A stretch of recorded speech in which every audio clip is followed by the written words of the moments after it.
Chère belle âme, je te souhaite la bienvenue dans ce nouvel épisode du podcast Murmure de sorcière. Un podcast qui a été pensé comme un voyage initiatique et qui t'invite à plonger dans les mystères du féminin sacré et de l'archétype de la sorcière.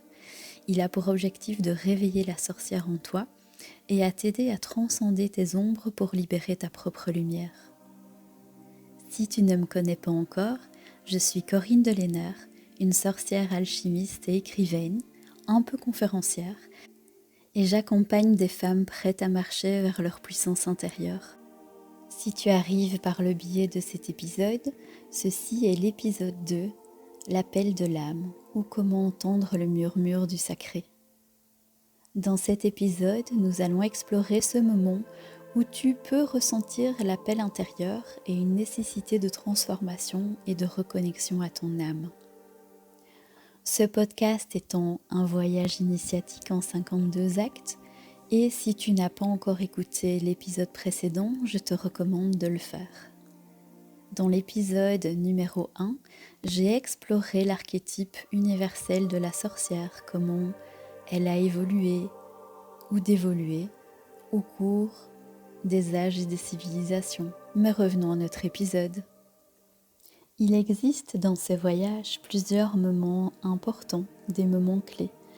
Mais aujourd'hui, je vais t'inviter à explorer l'un des moments les plus décisifs de tout voyage intérieur et c'est l'appel de l'âme. Ce murmure intime, souvent discret, mais si persistant qu'il peut bouleverser une vie.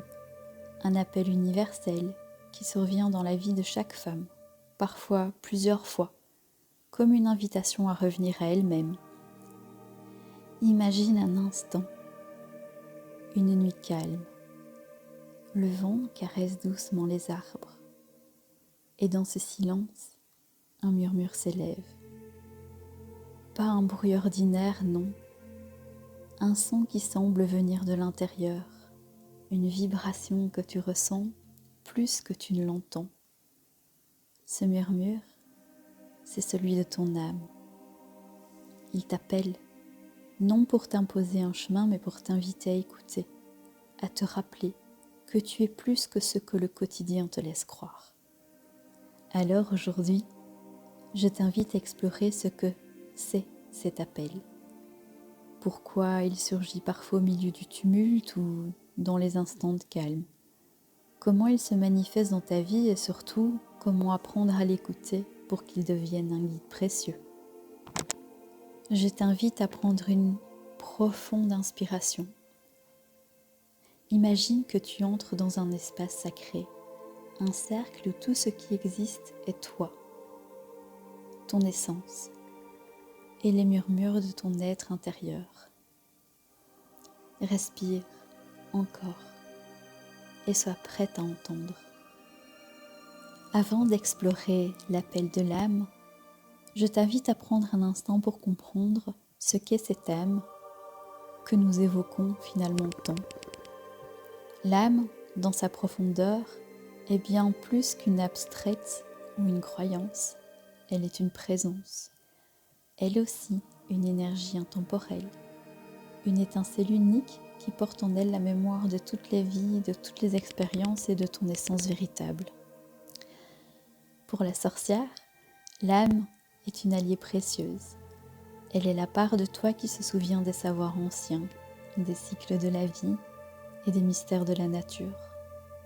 Ton âme est cette voix intérieure qui chuchote lorsque tout semble confus, cette intuition qui te guide lorsque tu es perdu. Elle est ta boussole, mais aussi ton miroir. Elle te montre non seulement qui tu es, mais aussi qui tu es capable de devenir. Dans les traditions anciennes, l'âme était souvent perçue comme un fil d'or reliant l'individu à l'univers, au divin et à la nature. Elle était à la fois personnelle et universelle, comme une goutte d'eau qui contient en elle l'océan tout entier.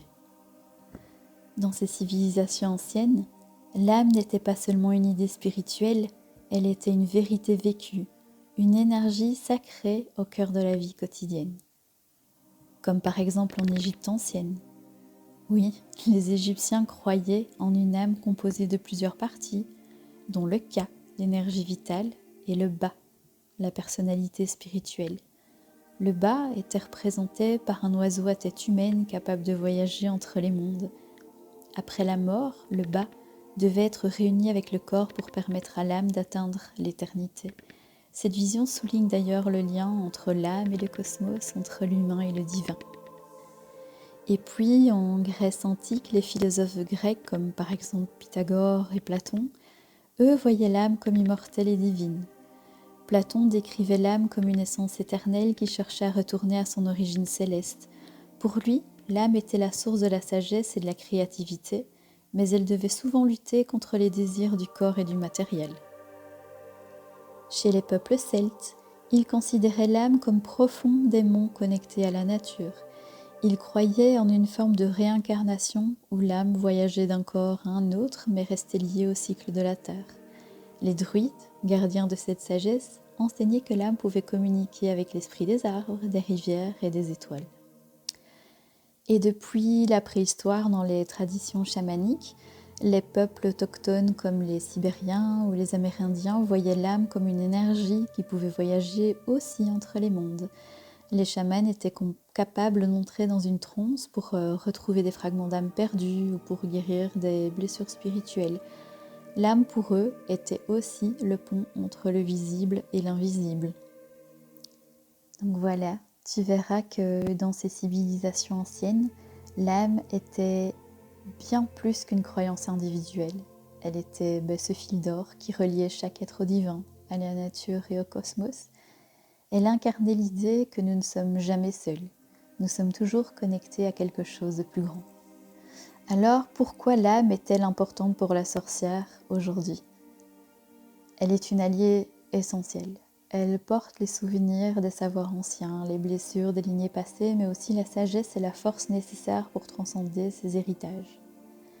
Ton âme est une voix qui te murmure des vérités que le monde extérieur ignore, cette lumière qui brille même dans les ténèbres. Alors, ferme les yeux un instant. Imagine que ton âme est une flamme, vacillante mais éternelle. Sens sa chaleur et demande-toi, que désire-t-elle me montrer aujourd'hui ? Écoute, non pas avec ton esprit, mais avec ton cœur. Imagine ton âme comme cette petite flamme. Elle vacille dans les tempêtes de la vie, mais elle ne s'éteint jamais.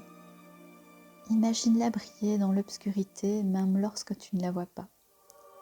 Elle peut te sembler éloignée, presque imperceptible, mais toujours là, fidèle et patiente, attendant que tu souffles doucement pour la raviver et pour la réveiller. Imagine la mémoire ancienne, que ton âme porte en elle les histoires des lignées avant toi, les échos des femmes qui t'ont précédé, peut-être les blessures qu'elles n'ont pas pu guérir, mais aussi leur force et leur sagesse. Lorsque tu écoutes ton âme, tu entres en dialogue avec ses mémoires, tu leur rends justice et tu ouvres un chemin nouveau pour celles qui viendront après toi, mais aussi pour toi. Imagine ton âme comme une source d'énergie créatrice. Elle est un feu sacré qui t'invite à rêver, à créer, à oser aimer. Lorsque tu te sens déconnectée, fatiguée, parfois éteinte, c'est souvent parce que tu as perdu le contact avec elle. Mais elle est présente. Ton âme, c'est ton pont entre le visible et l'invisible, entre ce monde et les mystères qu'il dépasse. C'est elle qui va te reconnecter au cycle de la lune, au murmure des arbres et à la danse des étoiles. Et pour la sorcière que tu es, n'oublie pas qu'elle est une messagère et un guide qui traduit le langage du sacré. Je t'invite à prendre un moment pour te poser cette question. Que signifie l'âme pour moi ? Ne cherche pas une réponse intellectuelle, ressens-la. Sens où elle se manifeste dans ton corps. Est-ce une petite chaleur dans ta poitrine ? Une vibration dans ton ventre ? Une légèreté ? ou autre chose, ton âme est unique, tout comme toi. Et puis je t'entends, toi la sorcière un peu sceptique, qui me dit « Mais Corinne, pourquoi écouter l'âme ?» Mais parce qu'elle sait. Elle sait ce qui est aligné avec ton essence et ce qui ne l'est pas. Elle sait quelles blessures doivent être guéries et quelles forces doivent être éveillées. Elle est la voix de ta vérité, celle qui ne ment jamais, même lorsque tu voudrais l'ignorer. Écouter ton âme, c'est choisir de te reconnecter à ta magie, à cette part de toi qui n'est jamais perdue, même dans les tempêtes. Alors, maintenant que je t'ai guidé vers le ressentir son âme, c'est le moment de l'appel. Mais c'est quoi l'appel de l'âme ? C'est une voix douce, mais insistante. C'est pas un cri ou une injonction, c'est plutôt comme une invitation. Un rappel qu'il est temps de changer, de grandir, d'écouter cette partie de toi qui sait ce dont tu as vraiment besoin, sans pour autant comprendre ce qui se passe. Alors pour t'aider, je vais te proposer quelques pistes. Alors cet appel, il peut se manifester vraiment de plusieurs façons. Ça peut être une insatisfaction diffuse. Même si tout semble aller bien en surface, quelque chose manque, comme un vide qui semble ne pas pouvoir se combler, sans savoir pourquoi. Quelque chose qui vient, part, mais revient à chaque fois. Alors l'appel peut également se manifester comme un sentiment d'urgence, une envie de tout changer, tout quitter, même si tu ne sais pas encore exactement vers quoi aller. Ton âme qui appelle peut également se manifester par des signes récurrents, des rêves qui reviennent, des symboles qui apparaissent dans ton quotidien très régulièrement ou des synchronicités troublantes. Pourquoi cet appel survient-il ? Parce qu'il est profondément lié au cycle de la vie, tout comme la nature traverse des saisons. Ton être intérieur passe par des phases de croissance, de repli et de transformation. L'appel de l'âme survient souvent en ces moments charnières où l'ancien ne semble plus suffire et où ton âme te pousse doucement vers une nouvelle version de toi-même. Un peu comme une graine, enfouie sous la terre. Pendant des mois, elle semble immobile. Mais un jour, elle sent la chaleur du soleil et l'humidité de la pluie. Elle se met à pousser, brisant sa coquille. Cet appel, c'est ta petite graine intérieure qui te dit « il est temps ». Mais cet appel ne vient pas sans défi, il te pousse à regarder des parties de toi que tu as peut-être évitées, niées, à remettre aussi en question ce que tu croyais immuable. Et dans cet inconfort réside sa magie, car il ne te demande pas d'avoir toutes les réponses, seulement d'oser écouter. Alors il est vrai qu'il existe dans notre monde bruyant des obstacles à l'écoute. Cet appel de l'âme peut facilement être étouffé. Le quotidien, les attentes des autres ou les peurs internes peuvent rendre difficile cette écoute. Et peut-être te dis-tu, et si je me trompais ? Ou peut-être as-tu peur de ce que cet appel pourra changer dans ta vie ? Je t'avoue qu'il y a 10 ans, j'y ai été confrontée et j'ai eu peur. J'ai eu peur d'écouter cet appel qui était persistant et qui devenait vraiment urgent. J'étais bien dans mon mal. Le mal, je le connaissais et j'avais peur de changer. Je ne savais pas ce qui pouvait m'attendre. J'avais peur de ne pas pouvoir gérer. Donc si tu l'as déjà vécu ou si tu le vis, sache que l'écouter, ça peut faire peur, mais qu'est-ce que c'est salvateur. Alors comment écouter cet appel ? Il y a des petites choses qui peuvent enclencher le processus. Mais le silence. Prendre un moment chaque jour pour essayer de te reconnecter. Ça peut être une marche en nature ou un instant de méditation guidée par exemple. L'objectif, c'est d'apaiser ou faire taire partiellement le mental pour que la clarté puisse émerger et que l'appel puisse transparaître. Tu peux aussi utiliser l'écriture comme un dialogue avec ton âme. Lorsque tu t'assieds avec un carnet et que tu laisses guider ta plume, tu ouvres une porte vers ton être profond. Et je te propose 5 questions pour explorer l'appel de ton âme sans filtre ni jugement. Quel est le murmure que je n'ose pas entendre en ce moment? Écris spontanément tout ce qui te vient, même si ça peut sembler flou ou illogique. Qu'est-ce que je cherche sans savoir où le trouver? Laisse cette question t'amener vers des désirs enfouis ou peut-être des besoins oubliés. Si je laissais mon âme s'exprimer pleinement, que dirait-elle aujourd'hui? Imagine que ton âme écrit cette réponse à ta place comme si elle te parlait directement, sans peur, sans doute. Quelles émotions surgissent lorsque je pense à répondre à cet appel? Essaye autant que possible d'écrire sans jugement sur tes peurs, sur les résistances ou sur l'excitation que cela peut éveiller en toi. Quelle image, symbole ou souvenir me vient lorsque je pense à mon essence profonde? Permets à ton esprit de vagabonder. Peut-être est-ce un symbole que tu connais, une couleur, une scène peut émerger. Et puis, permets-toi des moments d'exploration. Pendant quelques instants, sois attentive à tes émotions, tes réactions et aux signes tout autour de toi. Être attentive à ce qui se passe en toi et tout autour de toi est une manière subtile mais puissante d'écouter l'appel de ton âme. Parfois, cet appel ne se manifeste pas par des mots ou des visions claires, mais par des signes discrets, des émotions inattendues et quelquefois des réactions dans ton corps.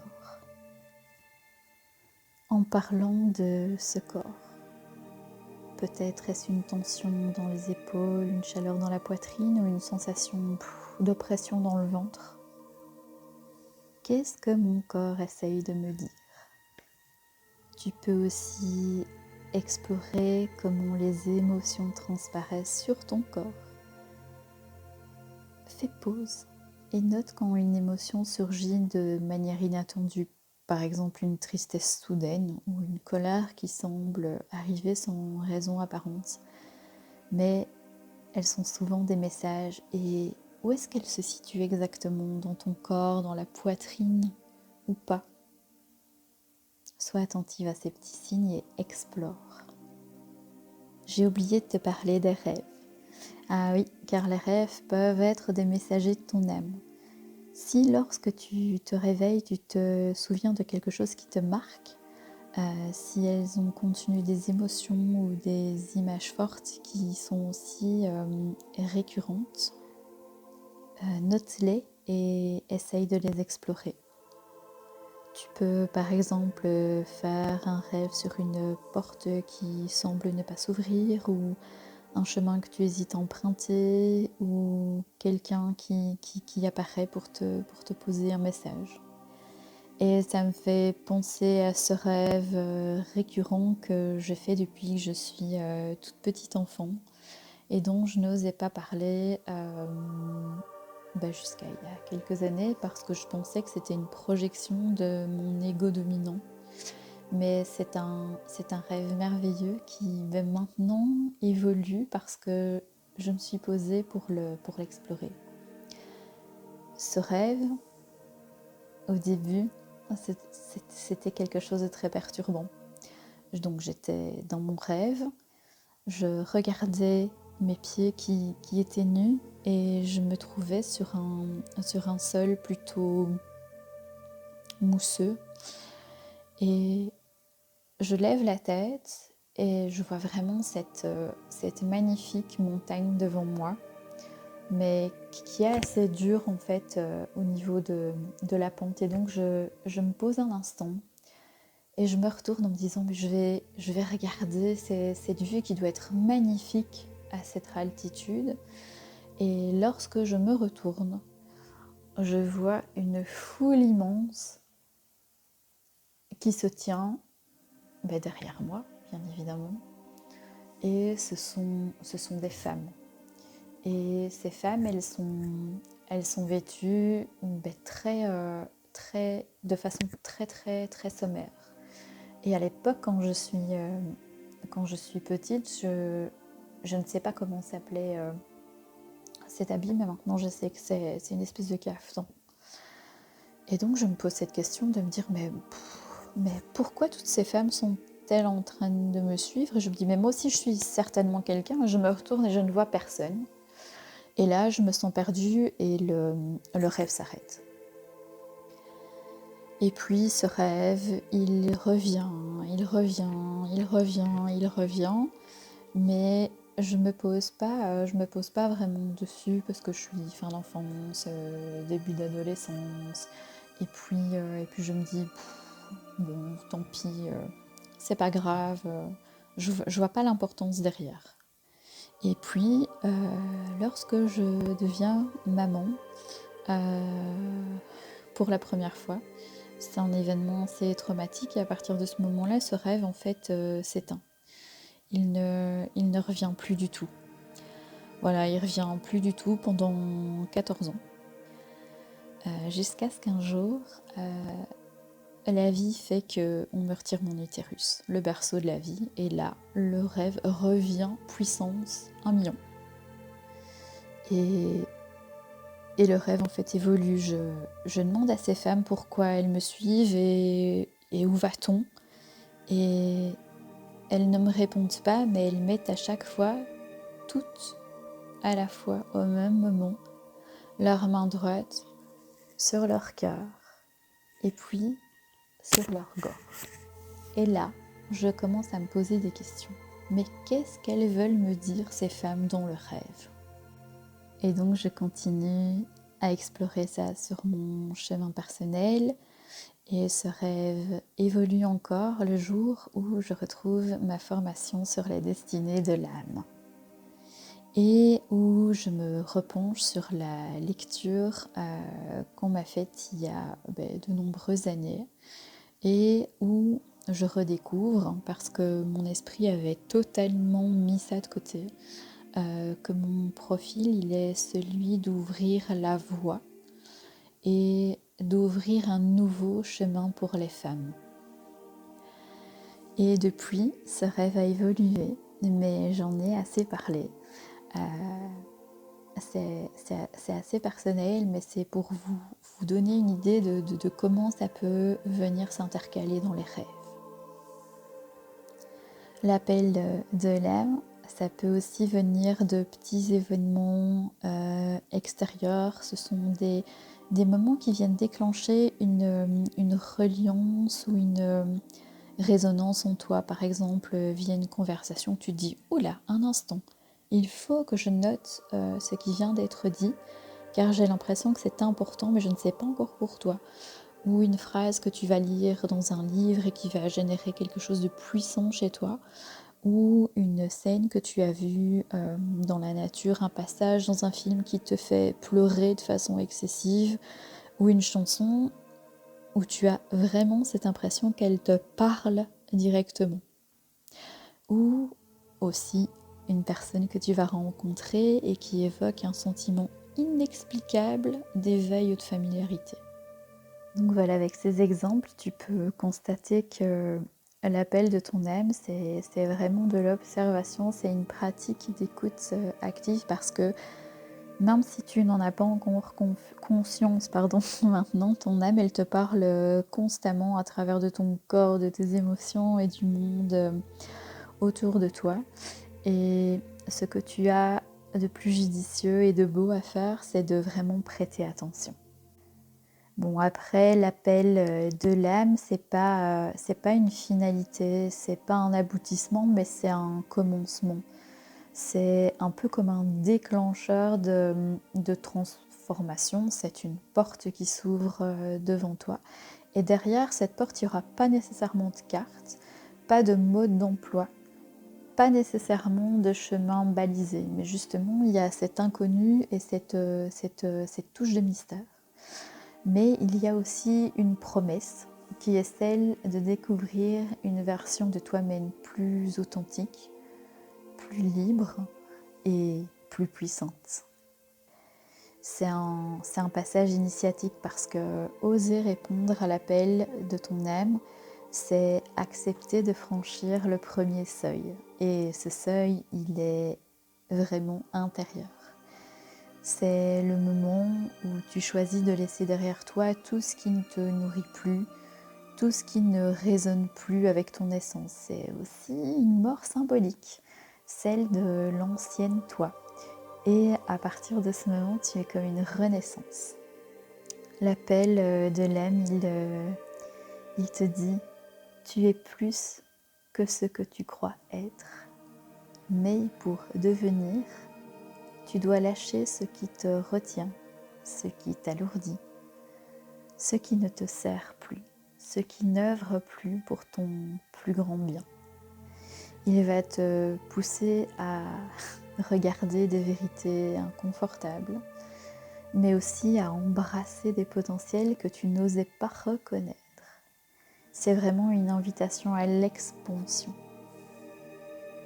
Alors avec le recul que j'ai avec ma toute petite expérience, je peux te dire qu'en répondant à cet appel, tu vas vers une vie plus alignée. Tu te reconnectes à tes valeurs profondes, où tu les crées. Tu vas vers quelque chose qui va faire beaucoup plus sens pour toi. C'est plus la société ou ta famille ou tes peurs qui dictent ta vie, mais ton essence. Et avec le recul, j'ai pris conscience que l'appel de l'âme peut réveiller des parties de toi, de moi, qui pouvaient être endormies. Il peut te guider vers la création, à imaginer, à rêver à nouveau. Et puis en répondant à cet appel, tu peux aussi te rendre compte que beaucoup de tes limitations ne sont pas des constructions mentales. Tu commences à déconstruire les attentes extérieures, les « je ne suis pas assez » et les « je ne peux pas ». Tu oses dire non à des relations ou à des engagements qui ne respectent pas ton énergie et tu apprends aussi à mettre en priorité ce qui est vraiment important pour toi sans entrer dans l'égoïsme.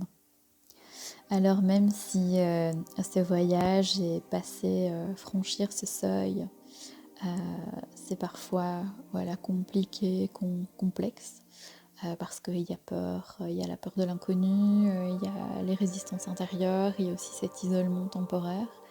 C'est vraiment transformateur.